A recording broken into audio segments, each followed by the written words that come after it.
Early spring, 1820. A 14-year-old farm boy looks for a quiet place to pray. It would be his first uttered prayer, and that prayer would change the world. 1978. Dr. John C. Lefgren, an economics PhD employed by the State Department, spends a free afternoon in the National Archives. He's pursuing a passion, and he's just unearthed the first systematic national weather report ever made in the history of the world. At the same time, in Layton, Utah, Dr. John P. Pratt, a senior aerospace engineer with a doctorate in astronomy, takes time during his lunch break to study an early text. Dr. Pratt has become one of the world's foremost experts on ancient astronomical calendars. And as he examines this particular record, a thought suddenly occurs to him. Two men with vastly different backgrounds and fields of study. Two men pursuing different interests with different methodologies in different parts of the country. Two separate, unique paths that 3 decades later would converge. Unknown to them at the time, these two men had begun a single journey.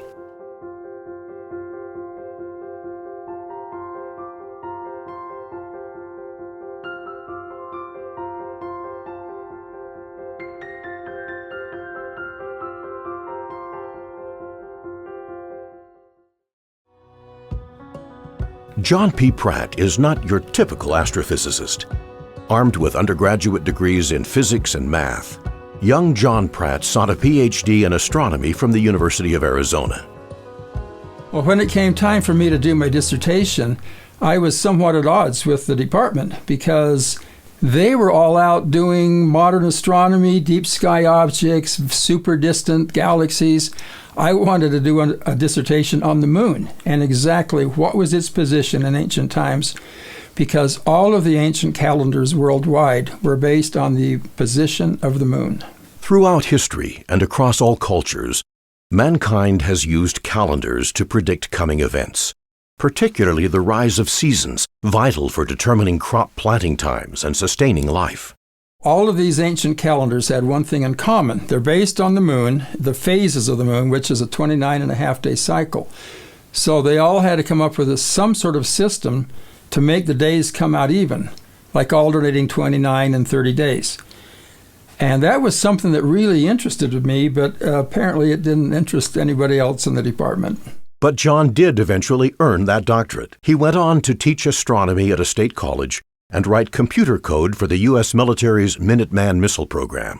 You know, people say you don't have to be a rocket scientist, but there's sometimes when it's hard enough that you do have to be a rocket scientist. And he was a good rocket scientist. Through his career, Dr. John Pratt was a successful scientist, professor, and computer programmer. But he never lost his passion for ancient calendars, particularly religious calendars. It was usually the priests that did the calendars. And I wanted to know all of the ones that were held sacred, whether they were Mayan, Hebrew, Chinese. I wanted to study these ancient calendars. And the Calendar of Enoch is one of those. One of the most intriguing calendars to reveal itself was found embedded in a book of ancient scripture known as the Book of Enoch. One of the lost books, Enoch was not included for canonization by the Council of Nicaea in 325 A.D., despite the reverence many had for it. All who are in the heavens know what is transacted there. They know that the heavenly luminaries change not their paths, that each rises and sets regularly, every one at its proper period without transgressing the commands which they have received. They behold the earth and understand what is there transacted from the beginning to the end of it. The Book of Enoch, chapter 3, verses 1 and 2. In the Book of Enoch, there's 7 or 8 chapters that detail exactly how to actually implement the Calendar of Enoch. It was that important. For the signs, the seasons, the years, the days, Uriel showed me the angel whom the Lord of glory appointed over all the luminaries of heaven, and in the world, that they might rule in the face of the sky, and appearing over the earth, become conductors of the days and nights. The sun, the moon, the stars, and all the ministers of heaven, which make their circuit with all the chariots of heaven. The book of Enoch, chapter 74, verses 4 through 9.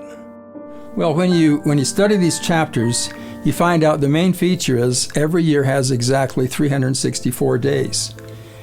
That comes out to be exactly 4 quarters of 13 weeks each. Every quarter starts on a Sunday. It's a very practical calendar. It's arranged with every quarter has 3 months and then 1 extra day, a holy day, which is either one of the equinoxes or solstices. And the way extra days are put in, it comes out actually more accurate than the calendar we use. So it's accurate, it's very practical, and it's sacred.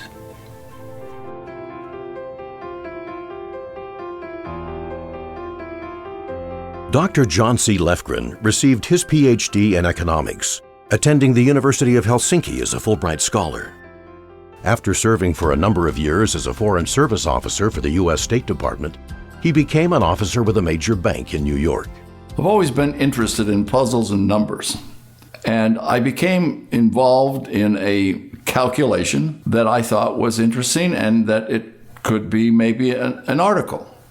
I worked on it, and it evolved, and before I knew it, it turned into a book. The book, April 6th, was published in 1980 to coincide with the 150th anniversary of the founding of the Church of Jesus Christ of Latter-day Saints. It focuses on April 6, 1830, and gives compelling reasons for the selection of that particular sacred date. In my research, I found some primary sources in the church record which indicated that April 6, 1830 was a beautiful day. I found that interesting. I thought, well, is there another source which will give me the weather report for that day and that year? In 1978, Dr. Lefgren, living in the Washington, D.C. area, was able to visit the National Archives. After examining roll after roll of microfilm, he eventually found just what he was looking for. In 1818, Dr. Joseph Lovell was appointed the 8th Surgeon General of the United States Army. 2 years later, in 1820, Dr. Lovell became the first Surgeon General to require regular weather reports from the medical officers of all Army posts. These reports included temperature readings, precipitation, wind reports, and sky conditions. And medical officers were also required to note the concurrent incidence of disease among the troops. Dr. Lovell intended to discover the correlation between weather and sickness so as to better prepare the armed forces. What he didn't know was that his order for these weather reports was to be the beginning of the United States Weather Bureau, now known as the National Weather Service. I found a record in Sackett's Harbor at a barracks kept by Dr. Wheaton. And in that record, I found in 1830 that April 6th was a beautiful day, which confirmed the accounts that members of the church gave on that day. But as Dr. Lefgren was finishing at the National Archives, he got a thought. As I was looking at the weather records for April 6, 1830, I knew that other people had suggested that April 6, 1820 was a likely date for the first vision. I knew that Joseph had said that the weather was clear and beautiful. And I says, I can check that with these records to see if April 6, 1820 fits. The weather records did go back to 1820, and Dr. Lefgren found the reports from Sackett's Harbor, just 80 miles from Palmyra, New York, the site of the first vision. Excited, Dr. Lefgren reviewed the records. 7 a.m. on Thursday, April 6, 1820. Cloudy skies, with winds from the northeast, and a chilly morning temperature of just 32 degrees. In 1820, April 6 was not a good day. The day before, it snowed. The day after, sleet and rain, miserable winds. This is not a good setting for the first vision. I came to that conclusion, and I says, okay, fine. My research is on April 6, 1830, and this doesn't concern my book. Lindsay Storrs is a member of the American Meteorological Society and holds their Certified Broadcast Meteorologist seal. Her work in the field of weather has been recognized by the Associated Press. Well, the National Weather Service actually got its primitive start with the Army back in 1820. Now, prior to that, you have people noting weather conditions here and there in their journals, but these are just scattered and not always reliable data. Then Joseph Lovell comes along with standardized mercury thermometers on every Army base in the country and a strict protocol for recording observations 3 times a day. In 1820 alone, the first year this system was implemented, we suddenly have more than 10,000 reliable weather observations. On each military post, officers are observing conditions every day, 7 a.m., 2 p.m., and 6 p.m. They write down the temperature, the sky conditions, clear skies, cloudy skies, whatever the weather may be. They mark down the direction of the wind and any general remarks like noting rain or snow or especially strong winds. So you've got this very clear line of demarcation. In 1819 and before, we have maybe a few hundred scattered weather reports here and there.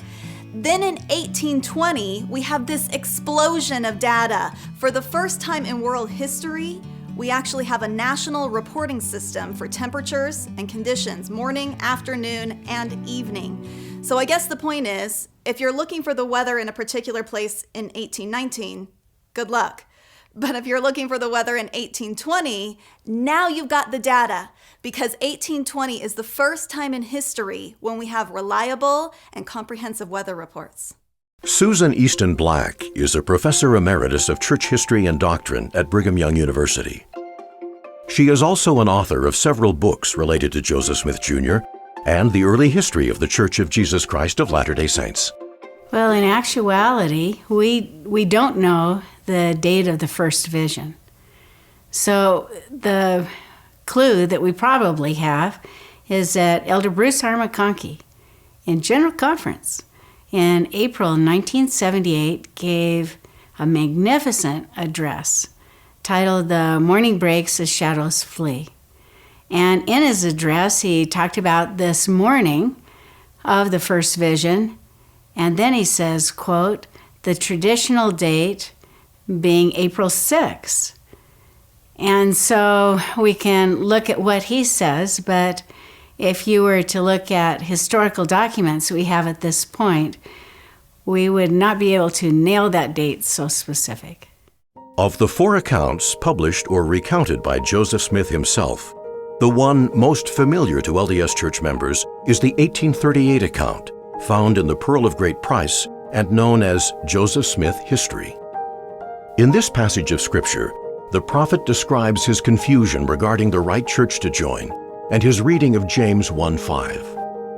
At length, I came to the conclusion that I must either remain in darkness and confusion, or else I must do as James directs, that is, ask of God. So, in accordance with this, my determination to ask of God, I retired to the woods to make the attempt. It was on the morning of a beautiful, clear day, early in the spring of 1820. Joseph Smith History, verses 13 and 14. There are several accounts of Joseph Smith's first vision. Some of the accounts were dictated by him. There's only one account that actually mentions it's a beautiful, clear day. It's, in this early spring. As I looked at the weather record for Sackett's Harbor on April 6th, 1820, I found that there was nothing there that was beautiful. It was cold, it was wet the day before, it snowed the day after, there was sleet. It's not the day of the first vision. So I moved on.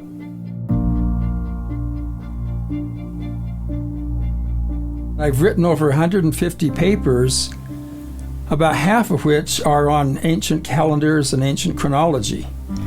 And for 10 years, I was the first science and religion editor for Meridian magazine. Working full-time and filling his nights and weekends with writing and editing, Dr. Pratt still found time to devote to research.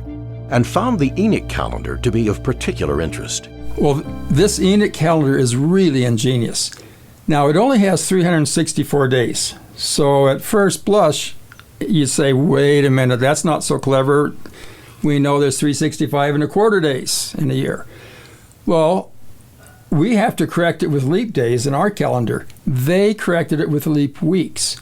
After about 5 years, you put in an entire extra week so that every year starts on a Sunday. You have all that practicality and usefulness, and it's every bit as accurate as the calendar we have.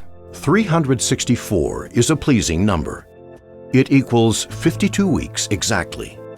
It allows for 4 seasons of precisely 13 weeks. But what about that extra day and a quarter every year? How does the Enoch calendar align with the true time it takes the Earth to circle the Sun? The key to any calendar is intercalation, because the year does not have an exact number of days. So in our calendar, we have to add a leap day every 4 years, or sometimes even skip that. In the Enoch calendar, they intercalate this whole week, and Enoch was actually shown by an angel exactly how to do that. The moon brings on all the years exactly, that their stations may come neither too forwards nor too backwards a single day, but that the years may be changed with correct precision in 364 days. The year then becomes truly complete, according to the station of the moon and the station of the sun. The Book of Enoch, chapter 73, verses 13 and 16. He's telling you that it's the moon that really governs when those extra 7 days are put in. That's super clever because it ties it to the Hebrew calendar. The Hebrew calendar emphasizes the moon with every month starting on a new moon. Enoch emphasizes the week with every quarter starting on a Sunday. That method of intercalation helps tie those two calendars together so they agree more often. Dr. Pratt's understanding of the Enoch calendar is unparalleled. But it was when he applied that calendar to a prophecy found in the later chapters of the Book of Enoch that he discovered something truly remarkable. Later in the Book of Enoch, he gives this prophecy where the entire history of the world is divided into 10 periods, which he calls weeks. This is a prophecy of the whole history of the earth, and if he talks about weeks, we should pay attention. The Enoch calendar year begins on the first Sunday of spring.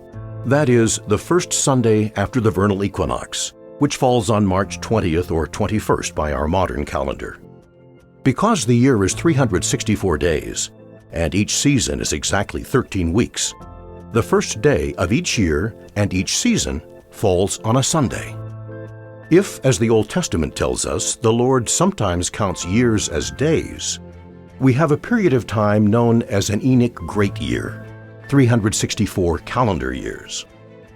If you combine 2 of those great years, of 364 years, you get a 728-year period. It really looks like that is what Enoch was talking about as a week. Because if you start from Adam and go on, it comes out perfectly, and you can match what he prophesied with what we know happened in history.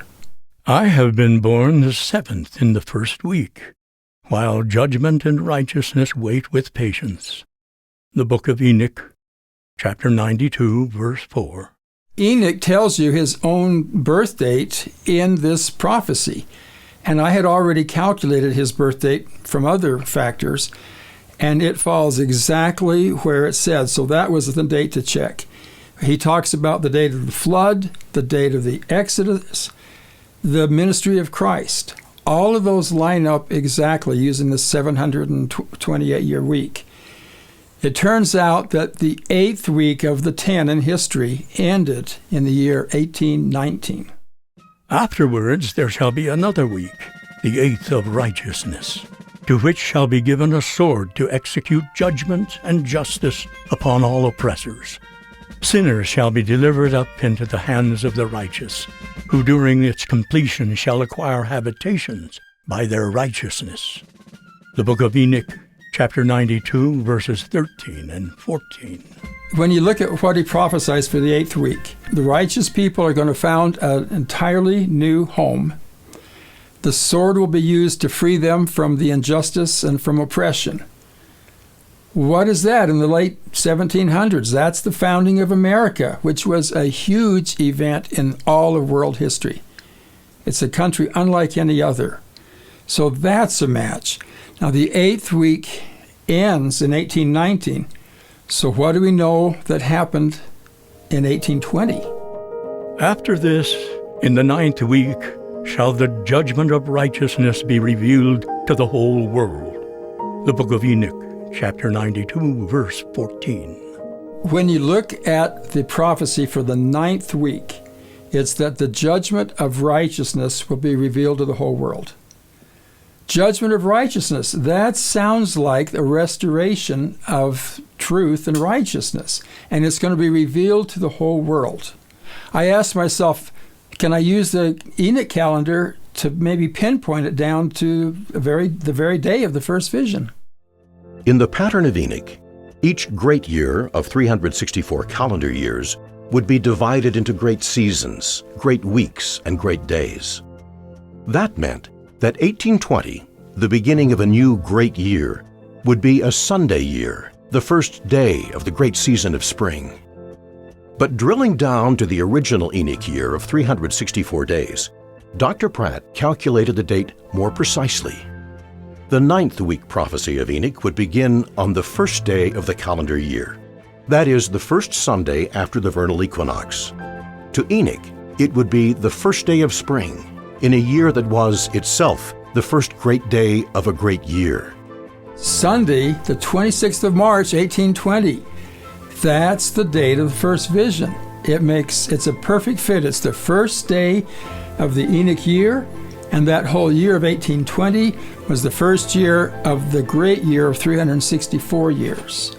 Dr. Pratt wrote an article describing his conclusions about the date of the first vision and published it to the world. But half a continent away, Dr. John Lefgren wasn't so sure.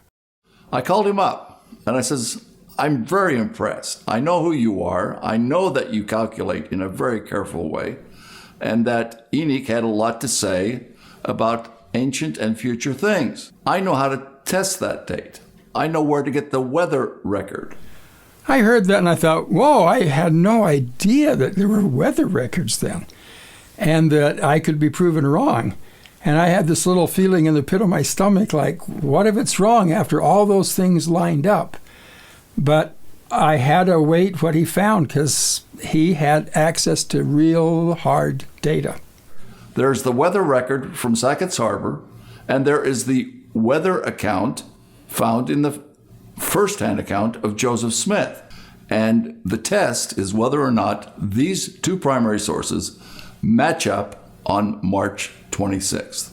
There are 4 first-hand accounts of the first vision, each of them dictated by the prophet Joseph. And then there are several contemporary accounts, and you eventually get newspaper accounts, and no doubt the list will go on and on. But of those, there's only one account in 1838 that speaks anything about weather. It was on the morning of a beautiful, clear day, early in the spring of 1820.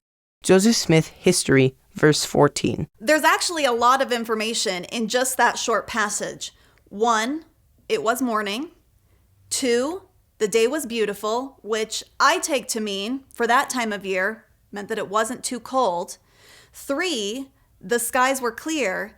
And 4, it was early spring. So you have to ask, what does early spring mean? I know that we often consider spring to start with vernal equinox, but in North America, from a purely meteorological standpoint, spring consists of March, April, and May. Early spring would be sometime in the first half of the season, so I would say anywhere from March 1st through April 15th. John Lefgren determined to search Dr. Lovell's weather reports for Sackett's Harbor and focus on morning observations, those taken at 7 a.m. He would look for moderate temperatures above 40 degrees. He would make sure no clouds, rain, snow, or sleet were recorded, and he would confine his search to the first half of spring. John told me that the weather data he had access to was taken at Sackett's Harbor on Lake Ontario, which is about 80 miles away. Well, how do we know that the weather was the same over in Sackett's Harbor as it was in Palmyra? Sackett's Harbor is in upstate New York on the shores of Lake Ontario. Palmyra is about 80 miles to the southwest and generally shares the same weather and climate. Lake Ontario is huge, and it tends to homogenize the whole area in terms of weather. So there's a fair certainty that the weather in Sackett's Harbor would align pretty closely with the weather in Palmyra. I found an 1820 newspaper which had the first weather report ever printed in history. It included weather conditions from 17 military posts around the country. I created a chart showing the weather in the morning over a period of 45 days. The clear days are yellow, the overcast days are gray.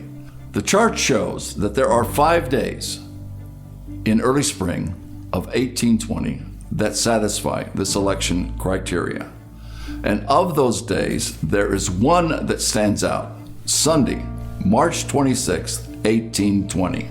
So when he called and told me that March 26, 1820 was really a beautiful, warm, clear day, I breathed a real sigh of relief. And I think I said something like, "Yeah, I knew it all the time, John." There are 5 days. One day is the best day, but the 4 days remaining are still in the running. It turns out that there is a way to make a selection of the one day based on the circumstances of the Smith family. Joseph Smith Sr.'s family struggled economically. The Smith family were very involved in the sugar business. Some accounts will have them extracting enough maple sap and then boiling it down and making it sugar and coming up with as much as 1,000 pounds a year. We're talking not just 1 or 2 maple trees, but depending on who tells the story, it goes from 500 to 1,500. Obviously, it's not just a hobby for them. It's not a passing fancy. It's just, what should we do today? It's something very needed for their economic stability. They've got something to barter with. Gary Cass has a New England heritage that stretches back generations. Intimately acquainted with the process of maple sugaring, he operates a family-owned maple syrup company in Vermont. I log, I saw lumber. Maple syrup is the most labor-intensive thing I do, and that's with all the modern conveniences we have now.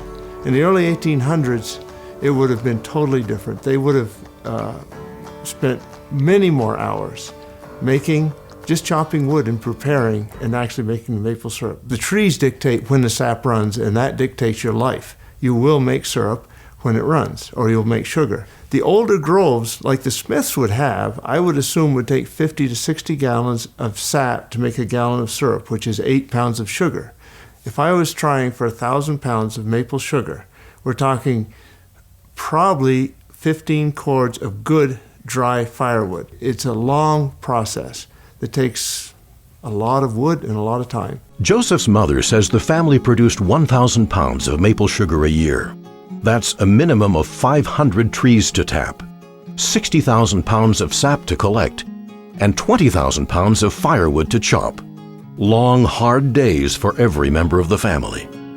With such an arduous process, how could a farm boy of 14 take time off to go to a grove of trees alone and pray? A maple sap run is highly dependent on fluctuating temperatures, the seesaw of freezing and thawing. With this in mind, the producer showed the 1820 weather chart to Gary and asked his thoughts. We're looking at the beginning of March. I see a spike up to about 40 degrees. They probably had a small run. Then we don't see much action again. It's 20 to 30. We need at least 35 to 40 degrees. We had a few runs in between around the 16th. The 21st had a pretty good run. And then we see the sun come out for about 3 days, and we see it up to 40 to 50 to 60 degrees. What I see there is some real runs. probably 400 to 500 gallons on that first day of the temperature, and maybe on the second. By the third day, it wouldn't have run. We have to have a cold night, probably 20 degrees at minimum, and then at least 40 to 50 in the day to get a good run. And 60 is an excellent run. We rarely see it get cold that second night. We'll see a couple nights of cold, and by the third day, interestingly enough, it's 60 degrees up, but you won't get anything. It won't run.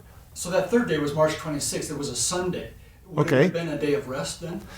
Well, at that time, this is in the early 1800s, and the Smith family was very religious. They would have done about anything they could do not to work on that day. Without the cold night, that third day, as warm as it was, they wouldn't have got a run. So yes, they would have taken that day off. There is an 1843 account done by David Nye White of the Pittsburgh Gazette that talks about Joseph Smith's first vision.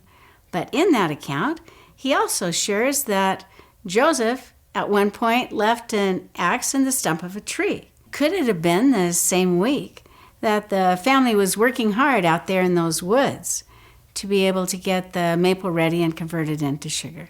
Perhaps. It all makes sense. The weather report is clear. The Smith family was working hard for 7 days. Joseph Smith takes a day off. I called up John Pratt and I said, John, Enoch was right, and your calculation is right. The date of the first vision is March 26th. It's the first day of the Enoch year. That year is the first year of a great year of 364 years. Everything fits perfectly. That was the day that opened the last dispensation. Two men on two different paths, but two men on a single journey. Dr. John P. Pratt and Dr. John C. Lefgren. Different approaches, different methodologies, but one incredible conclusion. Young Joseph Smith, seeking personal forgiveness and struggling to know his path in life, wanting desperately to understand what his Lord would have him do. A mere boy, working the hardscrabble life of a farming family, just finishing an exhausting week of intense labor in maple sugaring. And finally, he gets a day off, a day when he can be alone. The Lord's Day, the Sabbath, a beautiful morning with clear blue skies.